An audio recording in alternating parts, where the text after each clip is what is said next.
Hi, I'm Dr. Gauri Shankar, primary care physician based at Chennai. Over the next 60 minutes or so, we will just discuss about how to help our patients quit smoking. This lecture is basically addressed to healthcare professionals only. The general public who are viewing this are requested not to use any of the medications mentioned here without the supervision of your healthcare professional.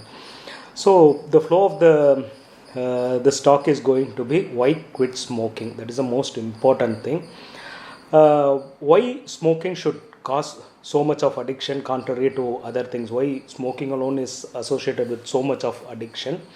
And what we can do in the primary care, where to start, how to go about it, what are e-cigarettes, and are they a new age menace, or we can put it productively to our patients also. So these are the topics that we are going to discuss.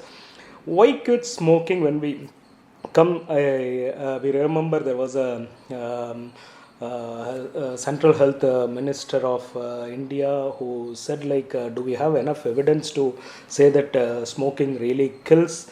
This is the question by some of the authorities also about the ill effects of smoking. So one particular study which all the primary care physicians or all even the specialty people must read in their life is this smokers habit among the doctors, which got published in BMG. The study, which actually started way back in 1950s with doctors as the cohort. It is a 50 years follow-up study where they looked into the smoking patterns of particularly doctors. So in this particular study, what they did was people or doctors who are smoking, they were repeatedly given a questionnaire to find out what is their smoking pattern and what is their ailment. So people who have been smoking from 1920s and who are born after rather 1920s and 1950s was the actual period that the study started. The reason why they took doctors in this particular study is doctors basically, they whenever they come, they will be like knowing what ailment, what exactly they are suffering by. So the chances of a diagnosis in a doctor is much more good than among the lay people.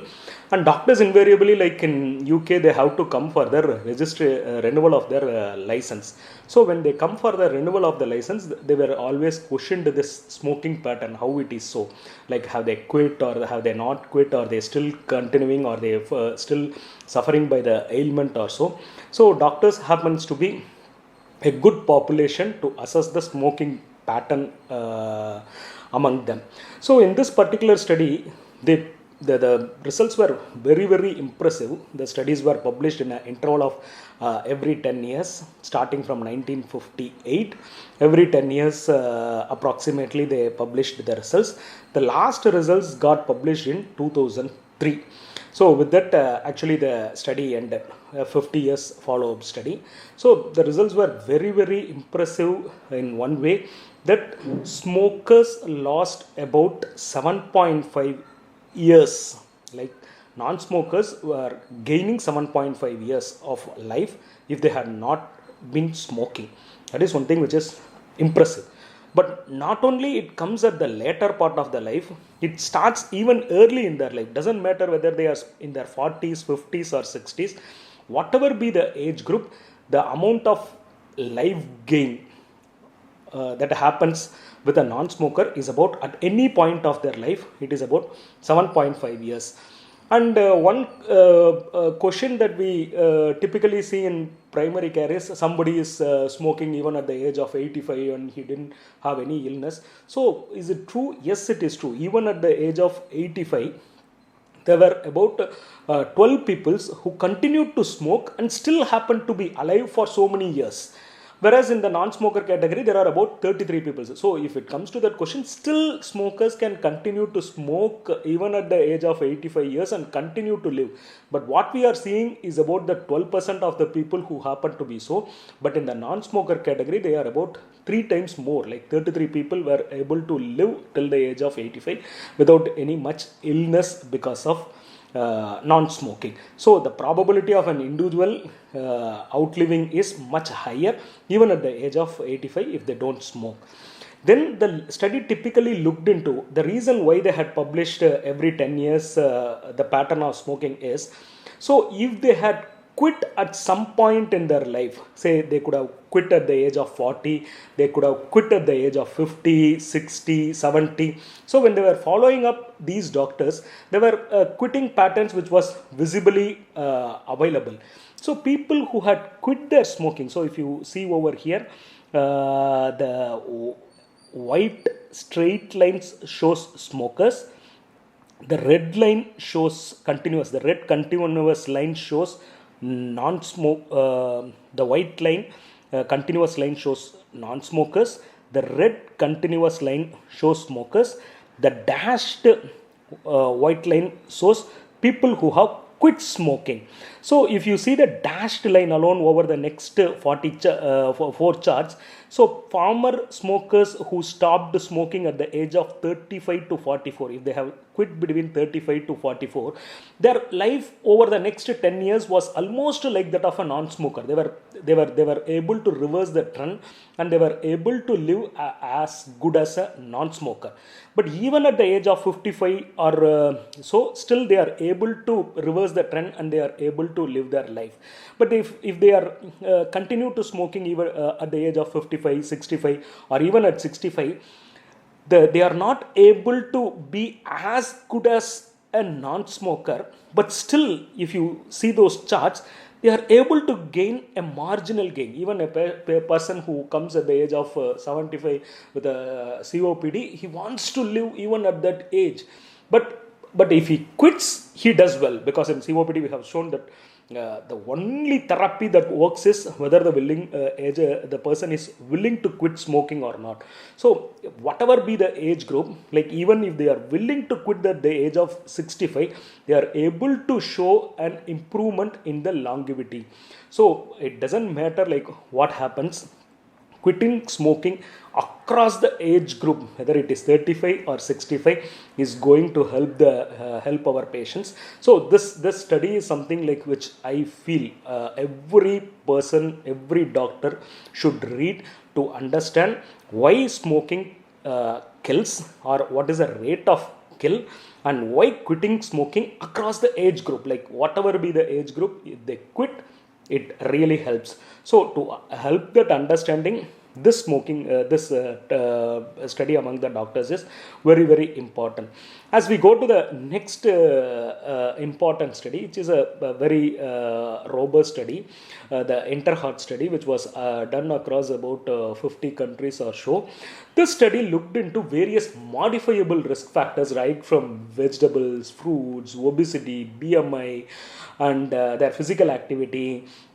Not only all these factors, consumption of nuts, what is their waist growth, and apart from that, they looked into diabetes, blood pressure, their lipid markers, as well as smokers. So this study showed very, very clearly of the 9 modifiable risk factors which can cause myocardial infarction. This is again a prospective study. Of the available 9 modifiable risk factors, next only to lipids, the one risk factor which really causes myocardial infarction in our patients is going to be smoking. So this Interheart study re-emphasized that smoking is as bad as our lipids, and controlling both these factors will help reduce myocardial infarction. The earlier study showed the overall mortality. So when it comes to heart attack alone, myocardial infarction alone, the Interheart study showed very, very clearly it is as good as controlling the lipids. Not your diabetes, not your hypertension, which is going to affect the chance with which a person is going to have a myocardial infarction, like the way the smoking is associated. So the number 2 risk factor to prevent a myocardial infarction is going to be smoking. The next thing that we all should know is there are plenty of carcinogens which are available as an individual smokes or which is present in the cigarette. So there are about 58 carcinogens they have extracted from smoking, of which they have proved beyond doubt there are about 8 carcinogens which are carcinogenic in mouse models, and there are 3 carcinogens which they have specifically said that they are going to cause smoking in human beings without any doubt. The chart which we see over on our right side is then a health awareness chart which was published by World Health Organization in 2010, just to emphasize the part that the smoking associated carcinoma is not restricted to one organ. From head to foot it can cause cancer in any part of the body.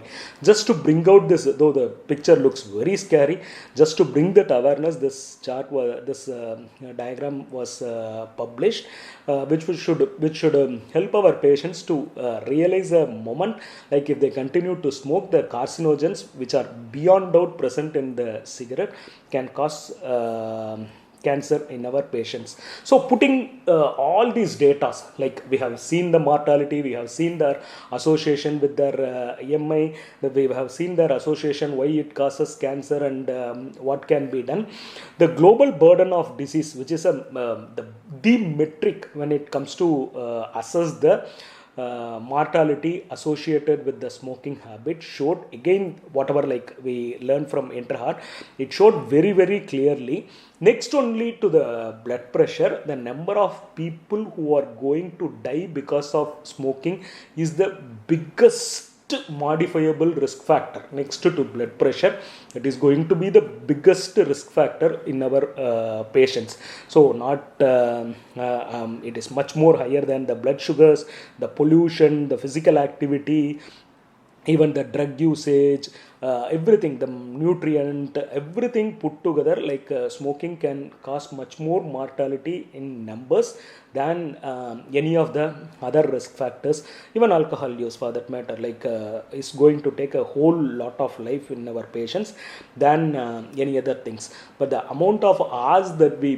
pay, that we spend towards our patients when it comes to smoking and diabetes, so smoking takes hardly any time compared to the amount of time that we spend towards diabetes and all. So the awareness among us, among our doctors, should increase that smoking kills more people than many of the other risk factors which we are currently talking about. So why should we all talk about this smoking and addiction? We can see like there are two forms of smoke that is being currently used. One is the chewable form, like people can use tobacco, people can use it as a snuff and all, but they also cause addiction. But the addiction which happens with an inhalational smoke is much more higher than the addiction which happens with the oral products. It can happen in both the forms, but the addiction with the inhalational product is much more higher. Suppose if an individual smokes, what happens? The tar gets filtered through the, whether it is a filtered cigarette or non-filtered cigarette. Some people say that using a filtered cigarette filters the tar to a greater extent, but it is not so. So the tar that gets filtered from these smokes or can be exhibited like in our practice, like we can ask a tissue paper or a white cloth for an individual to put it in front of their mouth for an every inhalation of nicotine or smoking that happens, and they can exhale out, and we can see those yellow staining which comes out of their mouth when they just exhale that smoke. So these yellow stains are basically nicotine, plus they are all tar which is present there. Tar per se, they are all carcinogens, and it causes lots of damage to the heart. So next to the tar, as an individual smokes, it is just not the nicotine which is going to harm our patients. There are the cigarette has got lots of they are having lots of materials which are worse than a sewage product. So it has ammonia which is present in the toilet cleaner. It has toluene which is used as an industrial solvent. There are arsenic which is present, which is carcinogenic. Cadmium which is present in the batteries are available. Acetic acid, methane which is a sewer gas, carbon monoxide, menthol which is used as methanol which is used as a rocket fuel. So many contaminants are available, and there is a study to show that head-to-head comparison of a sewage product with a nicotine has got much more contaminants than your sewage product. So much of dirty particles are available with cigarette smoking. So the tobacco are responsible for about 3 million deaths annually worldwide, or about 6% of all deaths. So rather we can put it this way: a person who continues to smoke, so there are 50% chances, it has been proved beyond doubt, smokers die of smoking related issues 50% of the time. So why do they continue to have or continue? We can say that like quit smoking, but why do they find it so much difficult in quitting their smoking? So what happens when they smoke? It is when they smoke, it is apart from all these products, tar and other contaminants getting released, the most important neurotransmitter that gets released is nicotine. So when we inhale the smoke, the nicotine goes, it gets into the circulation and reaches the brain within 7 to 10 seconds. The released nicotine reaches the brain and it stimulates the acetylcholine receptors, nicotinic acetylcholine receptors in the ventral tegmental area. And once it gets stimulated, it releases dopamine in nucleus accumbens. It is something like what happens with a good food. So suppose if you take a good food that you cherish, immediately what happens, like you always like when we take the food, the receptors get activated and these receptors release dopamine in the brain and it causes a lots of stimulation. So it gives a lots of pleasure, it gives you lot of happiness, and the next time whenever you see or when you think about that food, you will always crave for that food, you will always think that you need to have that food. The same thing happens with smoking also, but the impulse is more than say about 100 or 1000 times much more bigger, because the food associated dopamine release is going to be more subtle, more less, whereas the nicotine that happens with the smoking gets produced at the rate of about it reaches within 7 to 10 seconds. So the impulse is very strong. So every time like someone takes that nicotine, he feels very pleasure. It creates a very enduring memory which instills the desire to repeat the experience and amplify the pleasing effects of subsequent nicotine exposure. So when he takes next time the smoke, he feels again like he feels that he will be relieved of all those stresses. So it is not just dopamine which is getting released. So there are other neurotransmitters. So there are many neurotransmitters like norepinephrine, acetylcholine. So if somebody wants an appetite suppression, if they feel hungry, they immediately take smoke. So they feel happy. So when they take food also, they take smoke, that leads to cue, which we will see subsequently. So if they feel arousal, if they want to have pleasure, if they want to have some learning, if they want to have some memory enhancement, if they want to suppress their mood, if they want to modulate their mood, name a good effect which doesn't happen with smoking. So it is associated with such a very strong mood enhancer. So they feel very pleasured immediately after taking smoking. So that is the reason when they take one cigarette, subsequently they want to experience this on the next exposure of nicotine also. So smoking, like when we take the smoking, as we see this chart over here, we will spend a couple of minutes extra in understanding the various things that happen over here. Suppose somebody takes a cigarette, their stress gets relieved. It is not the stress that is getting relieved, because when they are stressed, when they are anxious, when they are depressed, when they are not feeling bad, when they take the cigarette, the mood enhances, so the stress getting relieved. But also at the same time, it might be because of the smoking cues also. Smoking cues is sometimes whenever like we go by the street shop, we land up in a particular shop and take a cigarette before doing that particular ritual. Say like we go to office and stop by that shop, take a cigarette, and we reach the office. So that becomes a cue over there. So when we take food, after food or evening, say like when someone takes tea, always with the tea they take a cigarette. So what happens, this becomes a habit, so this becomes a cue. Every time they take the tea, it will be always associated with the urge to smoke. Every time they have a food at a particular place or during office, so after office they walk out with their friends and take a cigarette. So it becomes a cue over there, and just to get relieved from this stress or because of the cues, the patient smokes. So he craves. So here, because of that, there is a cigarette smoking, and the level of nicotine rises in the blood, and this level of nicotine causes a pleasure stimulation or a mood modulation, which as we saw earlier, or they can be associated with the various mood enhancers like dopamine and acetylcholine and other neuroreceptors, or there can be some neural plasticity or a conditioned learning. So with repeated exposure to nicotine, neuroadaptation or tolerance to some of the nicotine develops. As this neuroadaptation develops, the number of binding sites on the nicotine cholinergic receptors in the brain increases, probably in response to nicotine mediated desensitization of the receptors. So there are acetylcholine receptors are available, and these acetylcholine receptors are desensitized by the nicotine which are going and occupying in these receptors. So as they are occupied, the patient develops an acute tolerance. So repeatedly if he smokes, already these receptors are desensitized by the available nicotine. So he may not be able, since the receptors are not there, he may not be able to have the same kick, because already these receptors are desensitized by the nicotine which was already inhaled.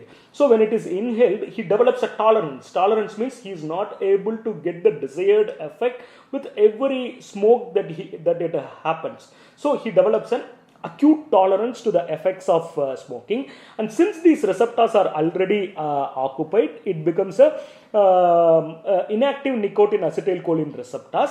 So since these receptors are no more functioning, and the amount of nicotine because of this tolerance and these inactive receptors comes down, there are other receptors which are spiking over there. When it gets spiked, again he starts smoking. So this sort of cycle keeps repeating because of the receptors getting inactivated by the existing by the acetylcholine receptors by the existing smoking which happens, and that is the reason how acute tolerance happens.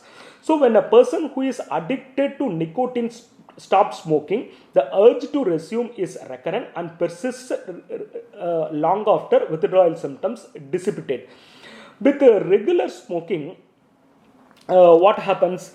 There are reduced level of dopamine, and as the dopamine level decreases, there are withdrawal symptoms which come over. So this is the entire mechanism how patients develop smoking habit. So what we need to understand is there are conditioned learning. He gets conditioned to these receptors and neural plasticity. There are lots of changes which happen in the brain. So the individual smokes for 4 reasons. One is the smoking cues or stress happens, so because of that he wants to get relieved from the smoking, so that is the reason why he smokes. Or when the level of nicotine comes down, he gets a withdrawal symptom, so he becomes he gets a palpitation, he becomes restless. Just to get relieved from these symptoms, he smokes. So to avoid withdrawal symptoms, we will see subsequently how these withdrawal symptoms happen. So to avoid these withdrawal symptoms, he smokes. Or it could be because of the neural plasticity, that there is a conditioned learning which has happened, that is the reason why he smokes. Or because of various neurotransmitters that get released, the pleasure stimulation and mood modulation happens, and that is the reason he smokes. So as we said earlier, with the first cigarette he feels very happy because the receptors are in a deactivated state. So when he smokes, the receptors are empty. Now they can get occupied with the nicotine, and once the receptors are occupied with the nicotine or stimulated with the nicotine, so there are lots of mood enhancers like dopamine, acetylcholine, everything gets released. So he feels a kick, and he feels happy with the first cigarette of the day. So plasma nicotine level increases with the first cigarette, and his pleasure or arousal increases. So subsequently, as we discussed earlier, what happens? The receptors gets deactivated. So the number of receptors which are without nicotine are going to come less. So on subsequent smoking, because of his habit, his nicotine level keep increasing, but he will not be able to feel the pleasure or arousal that happened with the first cigarette. So that is where the tolerance comes in. So as he continues to smoke throughout the day, it is not that he's not having that pleasure or arousal which was happening with the first few cigarettes. He develops a tolerance to the pleasure or arousal, but he continues to keep smoking, but the tolerance level comes in. But what happens in the evening or late night, his nicotine level is almost peak in the body. So now the nicotine acetylcholine receptors are almost, they are all desensitized. When he goes to smoking, still the nicotine level in the body has reached the saturation, whereby when he continues to sleep, these receptors will get activated. So the deactivated receptors get activated, and when he wakes up, what does happen? He starts getting a withdrawal effect. The nicotine level is not there in the body, so the receptors are empty. So he will start feeling that he will start craving for that cigarette, because the nicotine level in the body is less and the receptors are now in an activated state. So the next day or in the midnight when he wakes up and starts smoking, it is all because of to avoid the withdrawal symptoms which happens because of the nicotine addiction. So we need to understand that as an individual continues to smoke, the first cigarette that he smokes is because of the positive effect or because of the pleasure or arousal that happens, and with that he continues to smoke, and when he continues to smoke, there is a tolerance which happens, and because of the tolerance he is not experiencing the same amount of pleasure. But what is happening is his nicotine level in the body increases. When the nicotine level in the body increases, he has a nicotine acetylcholine receptors are getting desensitized, and because of that he is not getting any withdrawal effects, and he goes to sleep late in the night. So when he sleeps, he is not getting any of those withdrawal effect, but when the acetylcholine receptors are empty and he wakes up, he starts developing a withdrawal symptom. So he starts craving. So the next day, just to avoid the withdrawal symptoms or because of the pleasure effects, that he continues to smoke. So this is how the smoking cycle repeats. So just to re-emphasize, arousal happens, withdrawal effect happens, and tolerance also happens. Cues happen. So all these things combined and put together make a patient to smoke and continue to smoke. So almost nothing. This is a small writing from the Time magazine recently. Almost nothing, not even heroin or cocaine, is more addictive than nicotine. While other drugs impair, nicotine enables. When you are sleepy, it wakes you. When you are anxious, it relaxes you. When you are hungry, it takes your hunger away. Heroin withdrawal causes unbearable flu-like symptoms, but they eventually pass. People who have used both say it is harder to quit smoking. For quitting smoker, withdrawal is psychologically damaging. They feel anxious, depressed, irritable, bored, and unable to focus. Even though half of smokers will die slow and painful death from smoking, the 69% of smokers who say they want to quit know the odds are against them. So, in spite of knowing that they are going to die, people are not able to quit. That is where we all have to step in. So, now we have discussed more like a theory point. We'll just get into some of the practical aspects. So, the behavioral change, whenever we talk about, we talk about these 5 stages of behavioral change which we need to know. So it starts with pre-contemplation, then moves to contemplation, preparation, action, and maintenance. So what is all this all about? What is pre-contemplation? What is contemplation? Suppose let us presume that somebody wants to reduce weight. He is not foreseeing that he has to reduce weight, or he is overweight, or he doesn't have any thought about that at all. So I mean, he comes to a clinic, he has a slightly increased blood sugar or a lipid profile, where like you tell that like this is what happening in your body, and you make him to think about it, so that he starts going for a walk or a jog. So pre-contemplation is a stage where the individual or the patient doesn't have any idea about what is happening in him, and that is where the doctor should step in and make the individual to get motivated, to get to make them think about what is happening in them. So this is a very, very important stage, because a patient who is motivated has a very high chances of quitting smoking than a patient where like you just stuff them with lots of advice and blah blah blah blah. So most important stage of any behavioral change should happen with the pre-contemplation stage, where we all can step in and do something productively for our patients. Once we have done that, then comes the contemplation. So he knows that this is what is causing him ill effects. So he has an idea about that. He has already thought about it. So that is contemplation. So he has to walk to move things in a better way. His blood sugar will come down. So then he has to do some preparation. So he has to buy a shoe, he has to find where he should jog, what time he should jog. That is preparation. Then the moment he starts walking or jogging, that is action, and he has to continue that. That is maintenance. So all these things will happen. But what is important? Well, the pre-contemplation stage.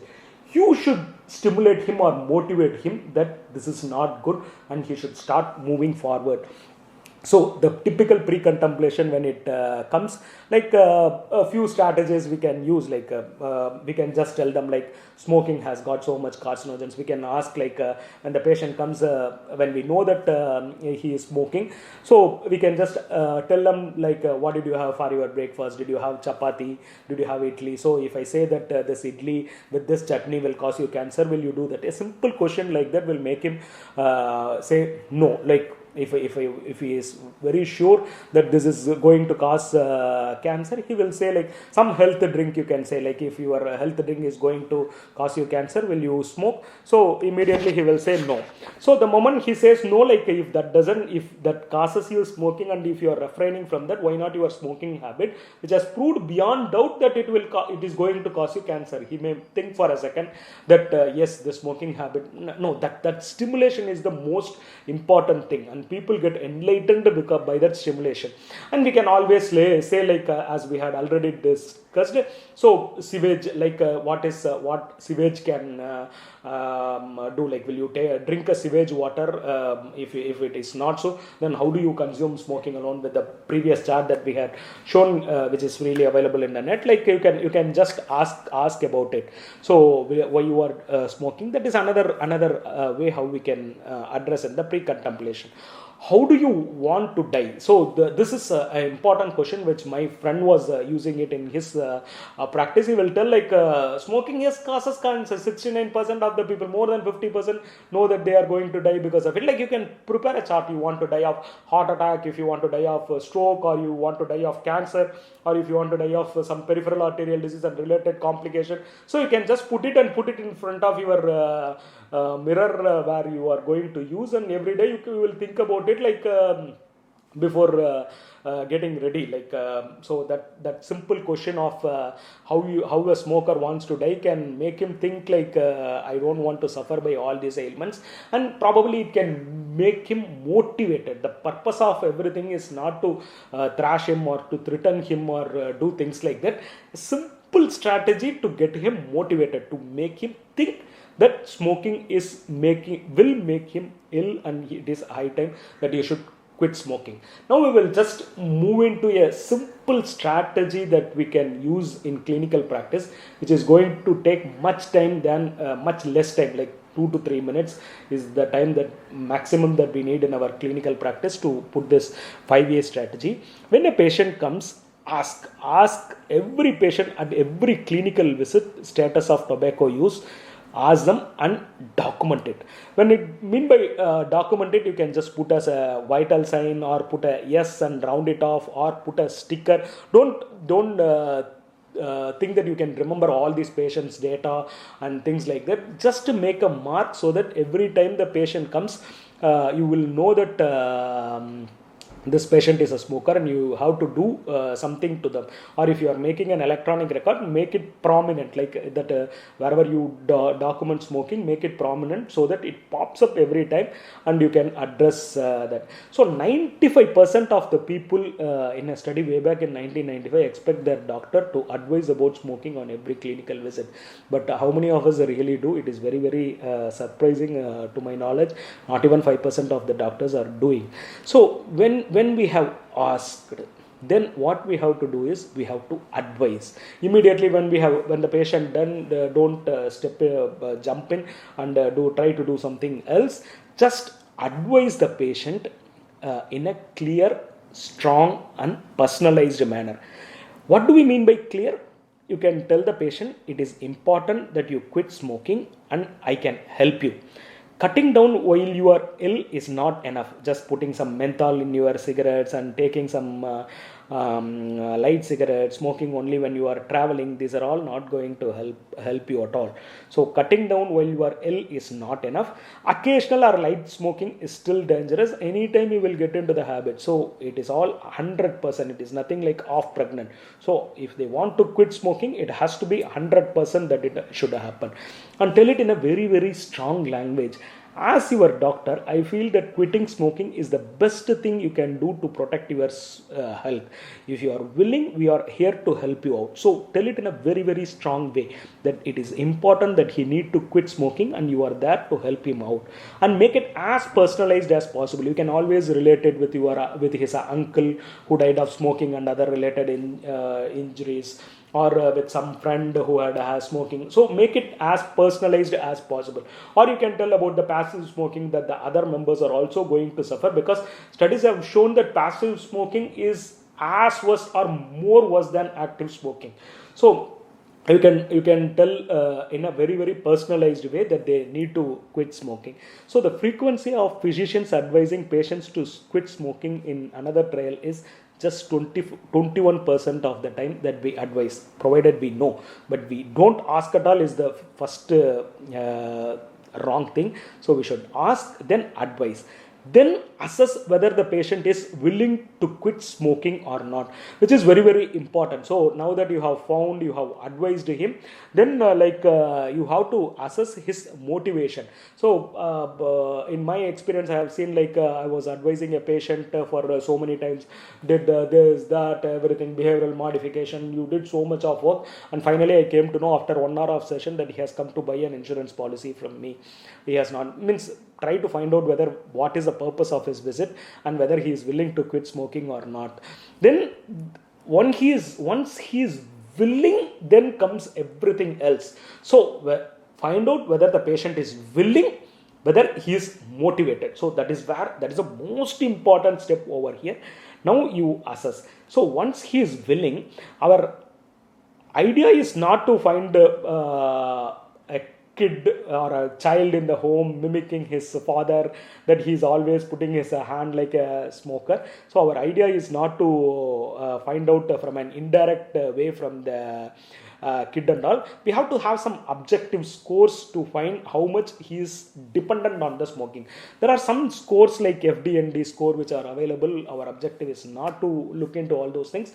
2 simple questions that you ask is, how many cigarettes you are going to smoke? If the patient is smoking, say, less than 5 cigarettes a day, our job is easy. He is just taking for the pleasure effect. He is not going to have any tolerance, withdrawal effect, Q and all is not going to be big. So we can easily address them. If he is going to take 5 to 15 cigarettes, he has some much dependence, he may have slight withdrawal effect also when he quits smoking. So we have to put more time and energy for this patient. If the patient is taking say 15 to 40 cigarettes, here is a person who is going to be very tough making him quit smoking and all. We need to put in a lot of time, energy, resources. So you can understand, like less than 5 to 15 or more than 15. So when do you take the first cigarette early in the morning? Suppose if a person takes within 10 minutes the first cigarette, he's exactly doing it to avoid the withdrawal symptom which we saw earlier. So he's so much dependent on that. So if he's going to take his first cigarette within first 5 minutes or 10 minutes of him waking up, then it means that you are dealing with a very, very difficult case. So he is very much dependent on smoking. So if it happens after say 30 minutes or 1 hour, it is a light individual where like you can handle it. So that is also very, very important if the patient is smoking within 5 to 10 minutes of him waking up or not. Then comes like assessed. So when we have assessed his motivation and his willingness to quit and how much is he dependent on smoking, then comes the very most important step. How are we going to assist our patient? With your short advice of clear, strong, personalized messages, the chances of quitting are about 20%. That too, we don't know how much the individual will be able to sustain. Or if you do something like a very intense behavioral support, then the chances of quitting is about 7%. By giving some literature, the chances are just 1%. Even if you give some nicotine replacement therapy for his withdrawal effects and all, the chances of it is about 5 to 15%. So when we try to put all these things together, when you advise, when you give a nicotine replacement therapy, when you give a behavioral therapy, when you give a pharmacotherapy, when you try to put in all these things, the chances of survival, chances of quitting smoking is about 25%. So the first thing that we need to understand is that nicotine replacement therapy is very, very important as far the withdrawal effect is concerned, because as we saw earlier, the nicotine level when it starts dipping, he wakes up in the morning and he smokes just to avoid this nicotine withdrawal. So the principal action is believed to be the relief of craving and withdrawal symptoms when a person stops tobacco use. So avoiding these withdrawal symptoms are very, very important. So how we can help our patients to use nicotine replacement therapy? There are 6 different types of nicotines are available in the market, including e-cigarettes, which we will see as a separate section. But the one which we clinically use a lot are chewing gums. So chewing gums are excellent because they give a nicotine release in a phased way. We can use stickers also, like stickers are quite expensive. Rather, like nicotine chewing gums are almost as costlier as or even cheaper than cigarettes which are available. So where like people can just take these chewing gums, and every 1 hour or so, initially they can take about 15 to 20 also, in case if they are so much dependent on nicotine. So they have to take these chewing gums. And one important thing that we need to tell our patients is not to use it like this pan, all these things where they put it and chew, chop, that's it, like then they will spit it out. Like when they do that, it will give a kick like something like a 420, 320 jarda, no, like something like that. They start getting excess of kicks, elation, and they may just faint off also. So that is not how the nicotine chewing gums have to be used. Typically the nicotine chewing gums, which comes in a strength of 2 or 4 mg, like we can use 4 mg, and it has to be taken and stored behind the third molar tooth, and once in a minute he has to chew. So it means that he can use the nicotine chewing gum for about an hour, and he can keep chewing in a very slow rate, so that a constant release of nicotine happens in the body, which will help him to avoid the nicotine withdrawal symptoms. It is not that like it is taken as a juicy form and taken in the stomach, and from there it gets slowly released into the receptors. So that is not how it has to be used. It has to be used over a period of 1 hour for chewing gum, and he can use even 15-20 initially. Once he is away from the habit, like we can taper this nicotine chewing gums, which is much more easier to do. or we can use some of the molecules such as bupropion or varenicline. So they are very useful molecules. The exact role of bupropion is not known, but they are basically blocker of dopamine uptake, and to a lesser extent norepinephrine uptake also. So this is how it indirectly helps in quitting smoking, one of the much studied molecules.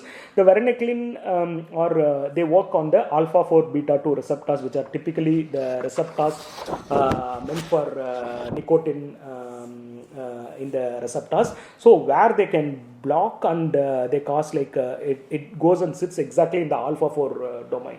So where and they have got an excellent effect in quitting smoking. Compared to both this molecule, varenicline versus bupropion, the studies have shown varenicline is much superior to bupropion as far the 1 year quit rate is concerned. But there are some inadvertent factors of suicidal rate which happened with varenicline, but that has been addressed in a study by name Eagle study. But the cost of varenicline is much higher, and the side effect profile of varenicline is also much higher. So we will just put it simply to bupropion in our practice, because I find it is very easy to use and we can use it very safely in younger people also. Much studied molecule, and they are very easily available and cheaper also. And we have been using it for a longer time. I personally feel bupropion, though data says that quit rate is much higher with varenicline, but I feel bupropion is much more will do for most of our patients. When the patients want to quit smoking, let them say like I want to quit smoking, or I want to try smoking abstinence for after an week. So you give him a date. So when he is motivated, when he has given a date, a week before his abstinence or quitting date, you can start the patient on bupropion. It can be taken for 150 mg once daily for about a week. Then we can make it to twice a day, which corresponds to his quit date. Or for initially for 3 days also, like we can give bupropion once a day, and then corresponding to his quit date, he can just make it step it to 2 times a day. Generally about 8 weeks is the time period. If he is able to quit for this 8 weeks or 2 months, then it is fine. There are some studies like bupropion can be given even for 6 months or 1 year for a bigger abstinence. But generally we see the effect in 2 to 3 months. If the patient is able to quit smoking for about 3 months, we can withdraw bupropion and the patient can be on nicotine replacement therapy alone. So we have to address the cue. We have to address his urge to smoking or the pleasure effects by giving bupropion, which can be given 150 mg initially once a day for 3 days or 7 days before the quitting date, and on the day of quitting he has to make it 150 mg BD. Not more than 3 months is required for most of our patients. They have to quit by then, and then we can make once a day if he is not able to sustain, if the urge is higher, for maximum about 6 months, but not beyond that. So we need to put a full stop over there, like lifelong you take bupropion. All these things should not be done. So 6 months maximum we can do, but 3 months is the most studied period. We don't want more than that. If a patient is not responding in 2 months, you don't need to drag the bupropion for a longer period of time also. So this is all about bupropion. There are always some psychological effects to quitting smoking. There can be a fear of failure. There can be a concern about loss of productivity, concerns about stress, because we know like he would have tried. Every smoker, like 75% of the smokers, at least one attempt they do per year, but that can last for 6 hours. It can last for 6 months also, like but they get into the habit again. So he knows that the fear of failure is always there for every smoker, and there can be a loss of productivity because we saw that how they are dependent. They can land up with the withdrawal symptoms, and the productivity can come down, and the stress levels may increase because he is taking a drug which is de-stressing him. So when you stop nicotine from smoking, he may feel stressed. So his concerns are always right, which has to be addressed.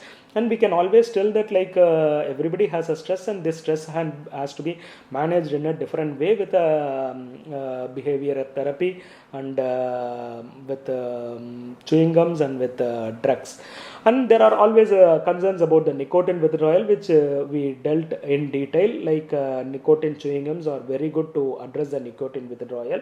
Always there is an concern about his age. Why I have to quit at the age of 65 years, which we earlier said.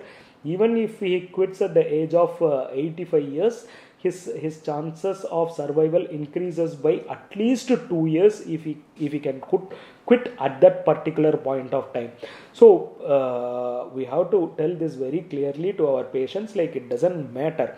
So if he says like I have lived all my life with smoking, what am I going to do at the age of 85 years by quitting smoking? We have to just tell him that what quality of life he is going to have by quitting smoking. There is always a concern about weight gain. So when we treat them with bupropion SR, they have shown that the weight gain is not much marked. The reason why people gain weight is all because of they were not having nicotine is used as a suppressant, appetite suppressant also by the neurotransmitters, like which we discussed. So now that they are not getting stimulated, and once his appetite is back to normal, he is going to eat a lot. The second reason is all his tongue and taste buds have all become numb because of continuous exposure to nicotine. So the moment he stops smoking, his epithelium, all his receptors gets regenerated, and he starts feeling the real taste of food, real smell of food. And when he gets exposed to that, he starts overeating. That is one reason. Another reason why people gain weight, so which can be addressed, as we said. He has to mind his food, and he has to control on that, and he start living as a normal individual. So he may tend to overeat. We have to tell him not to overeat. And whenever we use bupropion, the weight gain is also being addressed, which we should be telling our patients. So there are some common excuses. Mr. X lived till he was 85. That question we already addressed. All the damage is already done. Why should I care about that, which we have already done? Even at the age of 85, quitting smoking really helps.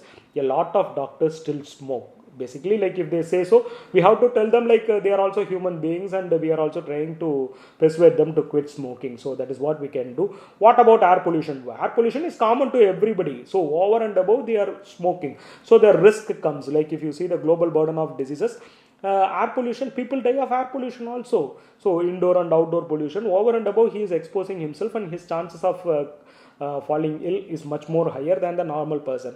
I have switched to a filter cigarette, which will come later. What does he mean by filter cigarette? Whether from BD to cigarette has he come, or from cigarette to e-cigarette has he gone? So we will see about the e-cigarette later. So there are some people who are unmotivated, like as the women over there in this picture. Even at the time of feeding the kid, she is so much of unmotivated that he happens to have a chutta in her hands. So there are some unmotivated patients like this, like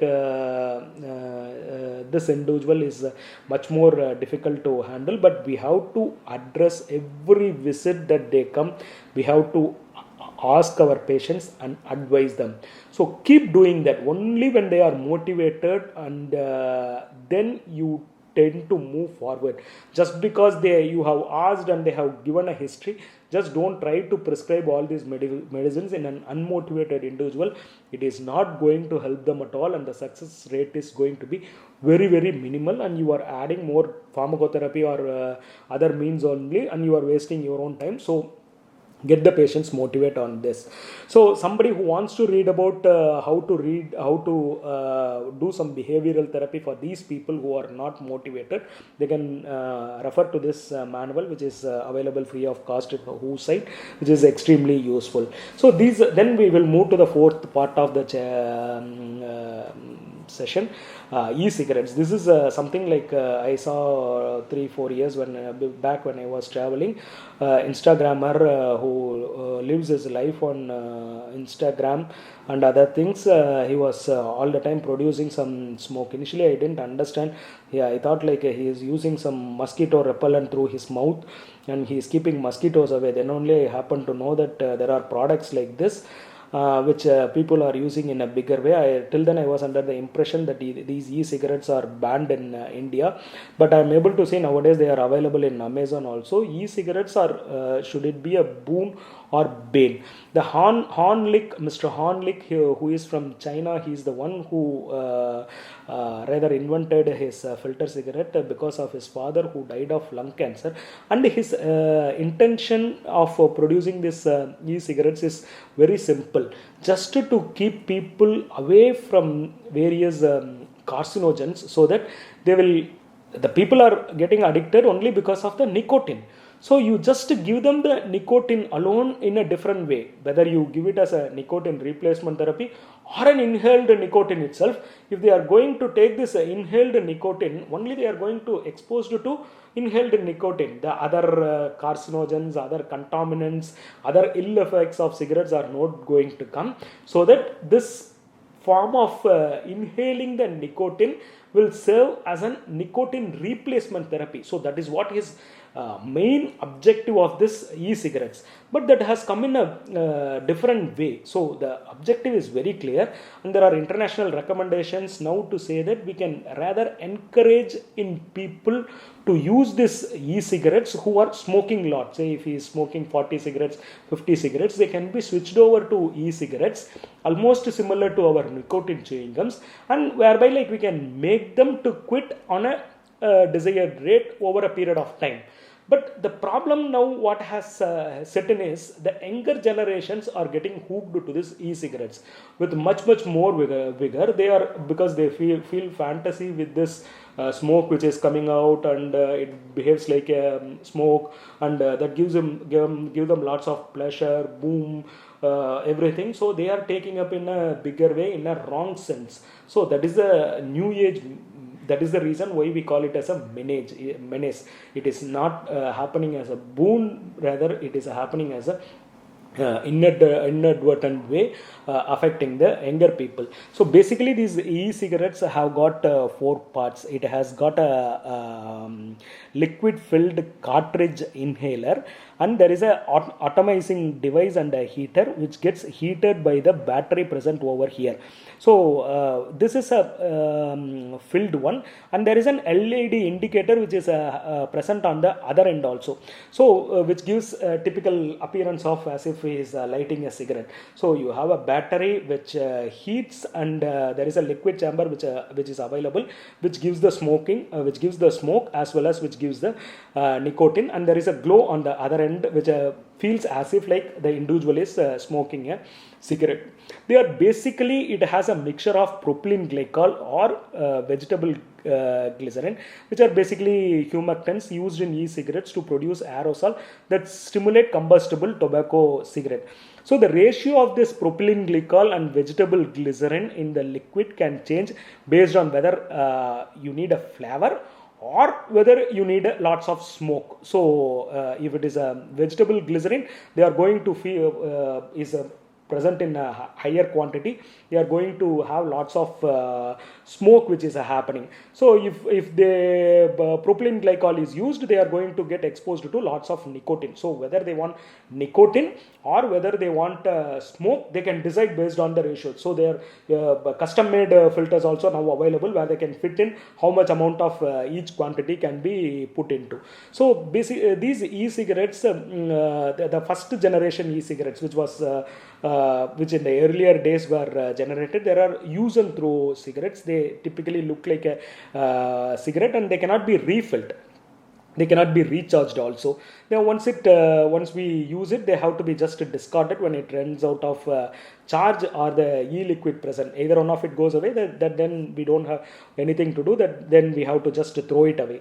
Now there are rechargeable cigarettes. There are second generation e-chargeable cigarettes which have come in, where like we can charge it, or we can put some if you want to use some cannabis, we can fill it with that. If you want some extra flavor, we can fill it with that. We can solvents, we can fill it. So anything that we want to add into it apart from nicotine, we can do that. Like so such sort of rechargeable second generation e-cigarettes have come in.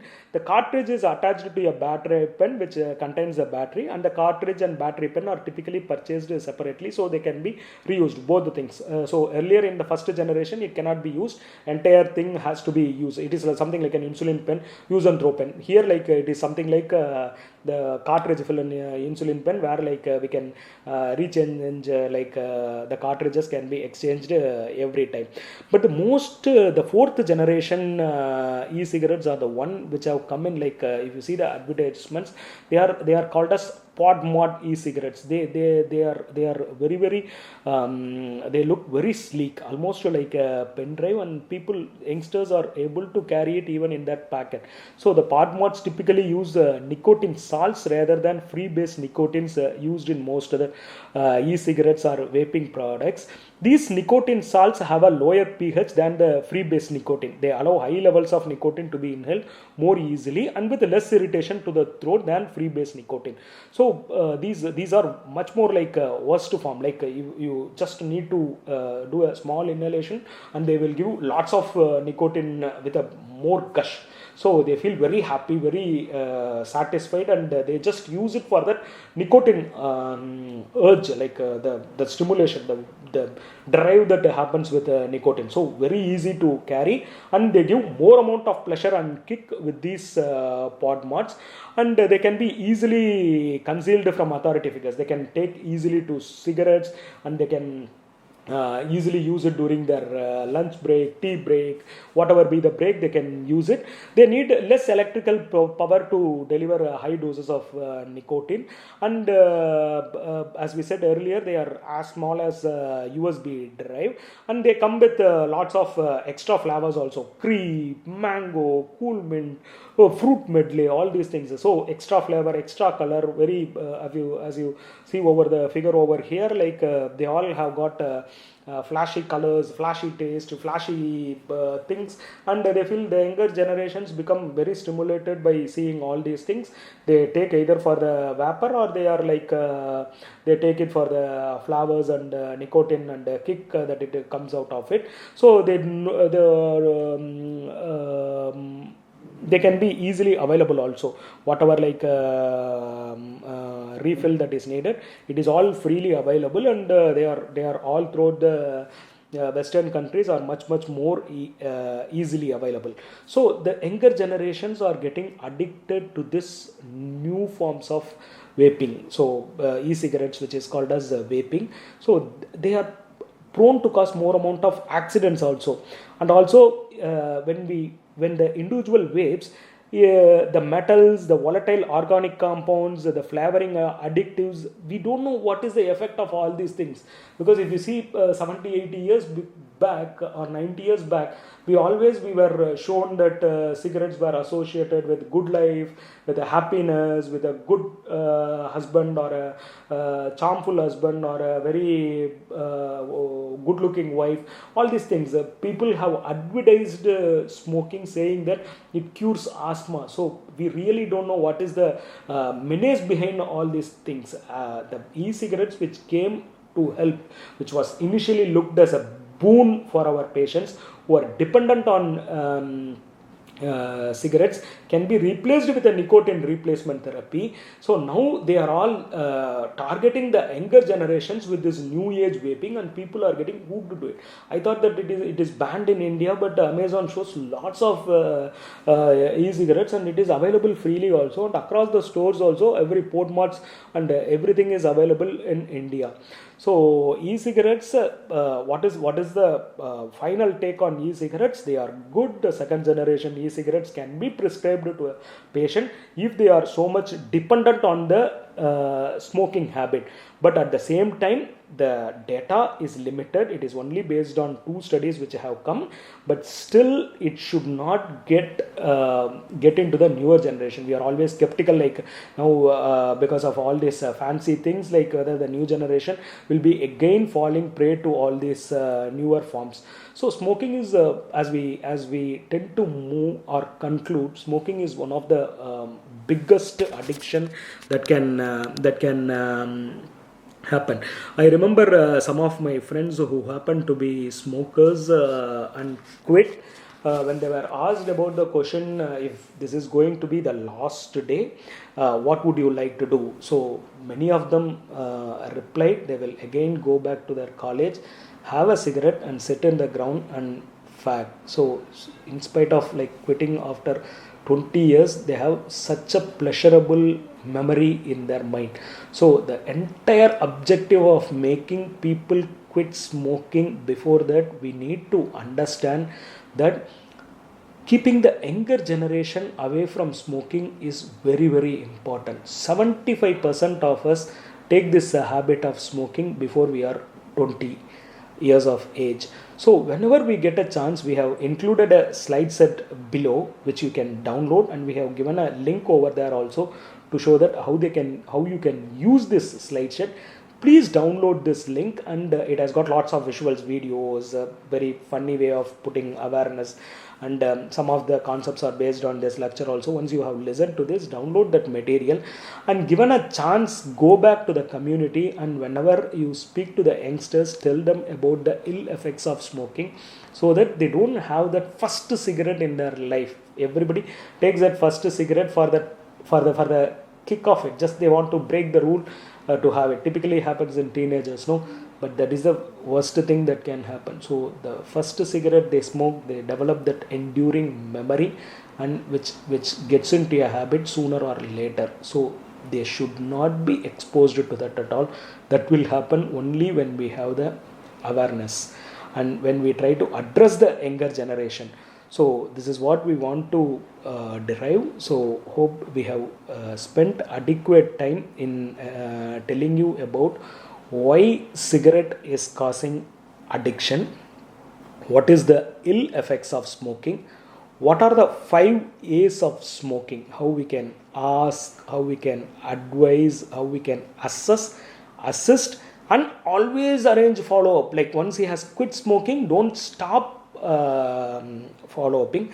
Why the new age vaping cigarettes are one way, they are boon in the way that it will help people who are literally addicted to smoking can come out of this because of this vaping habit, vaping cigarettes or e-cigarettes. But at the same time, the newer generation should not fall prey to that. So with these things in mind, like if there are any questions, please post it in the comment section. We are happy to help you, and use the slide set deck below which will also be useful to you. So we will just conclude. Don't give away any patient just because he is smoking for 20 years. You still have, with every visit that the patient comes, you have time to motivate them. Keep motivating them. All the best. Thank you.